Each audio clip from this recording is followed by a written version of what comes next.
Chez Thematics Asset Management, l'approche responsable est partie intégrante de notre philosophie d'investissement. Nous avons 4 piliers qui expliquent cette philosophie d'investissement, notamment la recherche de la croissance séculaire, le fait d'être extrêmement focalisé sur des thèmes, par exemple la sécurité, l'intelligence artificielle, la robotique ou l'eau, qui sont les thèmes aujourd'hui développés par notre société, sur lesquels on va effectivement connaître énormément de choses. Et enfin, le côté complètement non contraint, c'est-à-dire qu'on n'a pas d'approche benchmarkée. Donc ce sont les 3 piliers, le 4e, c'est l'approche responsable. À ce titre, 100% des stratégies aujourd'hui de Thematics Asset Management suivent cette approche responsable.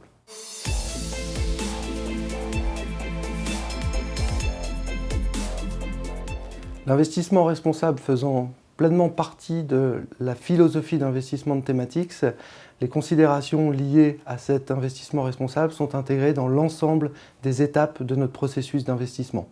La première étape de notre processus, c'est la définition de notre univers d'investissement. C'est donc d'identifier sur un thème spécifique quelles sont les sociétés qui sont exposées à ce thème et qui peuvent bénéficier des tendances long terme. À ce titre, donc, nous excluons dans cette phase de définition de l'univers un certain nombre d'activités avec lesquelles nous ne sommes pas à l'aise en tant qu'investisseurs. Par exemple, sur une thématique liée à la sécurité, nous allons exclure toute activité militaire, toute société qui pourrait avoir des contrats avec des gouvernements, avec des éléments militaires.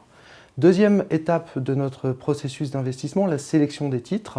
Là encore, nous allons non seulement regarder les éléments financiers, mais aussi les éléments extra-financiers, ce qu'on appelle les critères ESG notamment, les critères liés à l'environnement, les critères liés à l'impact social de la société et à sa gouvernance, afin d'identifier les risques qui seraient pris si on devait être amené à sélectionner telle ou telle société pour la mettre en portefeuille.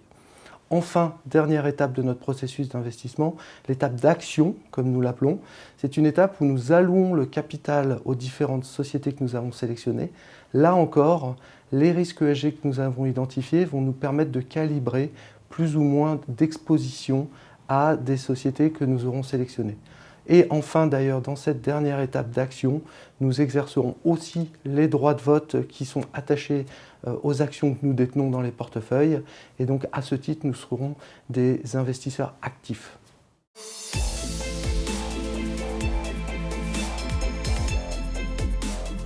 Alors, dans notre deuxième phase du processus, la phase justement de sélection des sociétés, nous intégrons des considérations liées à ces risques ESG, comme on vient de dire, mais aussi à la qualité des business models, à la qualité du management et tout ce qui est lié au trading. Alors, qu'est-ce qu'on entend par là? C'est qu'on investit dans les sociétés, mais on achète des titres.